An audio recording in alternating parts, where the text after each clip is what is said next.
Hello, hello. Ba't naman ganon? Eh, di ba yun lang yung napag-usapan natin? Tinawagan natin si promotor. Grabe. Meron nga tayong mga hindi inaasahan na nangyari doon sa KTM natin. Update lang sa KTM natin mga par. Grabe ang nangyari. Grabe pala tong promotor na to mga gar. Ilalabas ko dito sa vlog na to mga gar ang lahat ng nangyari. Ginusto nyo to ha, promotor. Kaya humanda kayo ha. Ilalabas ko dito lahat-lahat.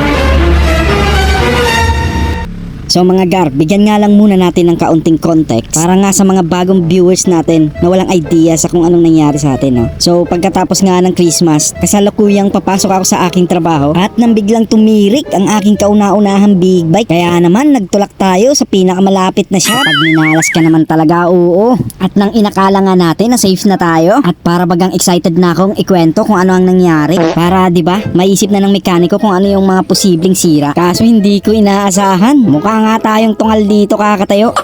Walang pumapansin sa aking mekaniko. Aray ko! Pero syempre, hindi pa rin tayo nawala ng pag-asa. So, antay-antay muna tayo ng kaunti kasi baka, alam mo na, busy lang sila sa ibang motor. Kaso wala talaga mga gar. Tapos naisip kong subukan panda rin, baka sakali, baka naman umandar, pang-uwi lang oh. Kaso wala talaga, aray ko.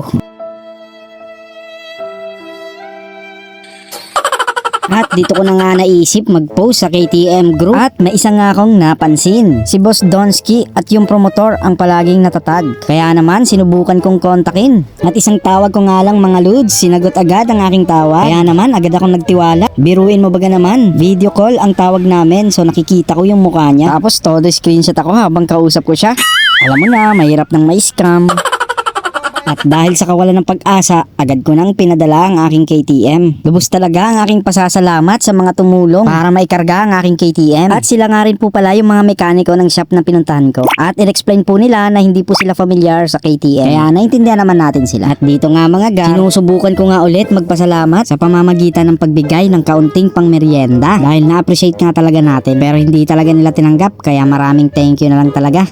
So bakit ako nagtiwala kay Donsky or kay promotor? Before ko nga ipinadala ang aking unit, and-explain nga sa akin kung ano yung gagawin sa unit para malaman kung ano talaga yung sira. Once na hindi naman maayos, wala ka namang babayaran. Yun. At ito yung mga words na talagang nakapagbigay sa akin ng assurance na for sure hindi ako tatagayin sa presyo. At naramdaman ko yung pagiging transparent nila. Dahil nga rin sa pag-aalala ko, sinundan ko nga yung Lala Move gamit yung isa kong motor. Ang walang hiya, nakalimutan kong magpagas. Tulak na naman. Aray mo, two-strike ako ngayong araw, putek. Bahala ka sa buhay mo. Ginusto mo yan eh. Kwento ko sa inyo sa next vlog. So, kukunin nga natin ngayon yung motor natin, yung big bike, yung KTM. Kinakabahan ako magkano magagastos ko ngayon. Baka abutin ako ng 14,000 yung worst case worst scenario pagpapalitan daw yung pump. So malalaman natin pagdating natin doon kung ano talaga yung naging sira and magkano yung magagastos natin yan. Habang nga palapit na tayo sa shop ni promotor, hindi na may spelling yung mukha ko. Hindi dahil sa pag-aalala sa motor, dahil alam ko nagawa na nila yun. Nag-aalala ako sa magagastos ko. At nag-iisip din ako kung ano yung sasabihin ko kay Commander-in-Chief. At nandito na nga tayo mga gar sa baluarte ni promotor. Habang palapit na tayo sa shop, lalong kinakabahan si Pagitpit. Nandito na nga tayo mga gar. Agad ko nang hinahanap yung motor ko. Maya-maya lang at nilabas na nila. At nang sa wakas ay nagkita ulit kami. Dito nga kinausap ko na yung mekaniko. Anin ko lang kung ano yung naging problem ng anong naging sira niya kasi last time galing siya sa PMS. Tapos akala ko ang suspensa ko yung pump. Ngayon anong naging sira talaga? Bale, anong nangyari sila? Sinek namin, pag-asusin namin. Ayun nga po, hindi po gumagana yung pump. Bale, na-check muna kami una yung mga fuse. Then okay lahat. Okay naman. Tapos yung mga relay, pinalitan namin. Okay, okay. Bale, pinaklas namin lahat. Yung may pa-testing kami dito, fuel pump. Ngayon, pag nasalbak namin yan sa akin, sinusiyan, kumugong. Bali, ang suspect na, binuksan namin yung fuel pump. Pag nabukas namin ng fuel pump, yung mga, ano po, mga wire sa loob, maluluwag. May mga nakakulong na iba. Kaya hindi Yun yung naging dahilan. Opo. Tapos parang may may tubig pa yun. Opo, ayun nga po.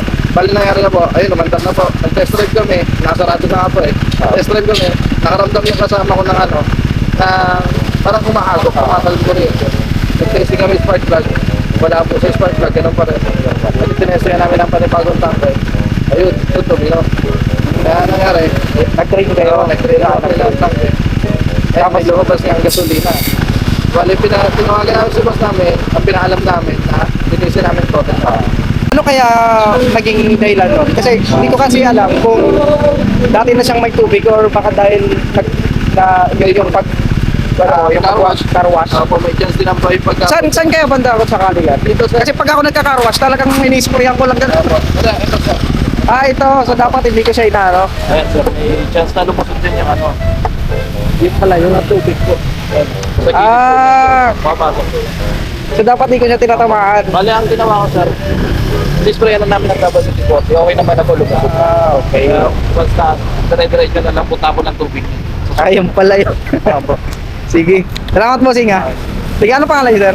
Jesse po. Jesse. At dito na nga na-explain ng mekaniko mga gar kung ano yung mga nangyari at ano-ano yung mga ginawa nila para magtino ang aking unit at lalong abot tenga ang aking ngiti. Nang malaman ko nga ang presyo, wala pa nga sa kalahati ng ina-expect nating bayarin. Wow naman! Wow! Wow!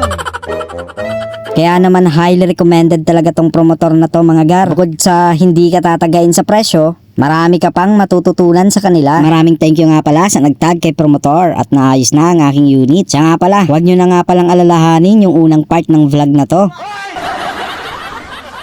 Walang masamang nangyari sa unit ko at maayos ko nga siyang naiuwi. Di ko na kasi alam kung paano i-connect yun.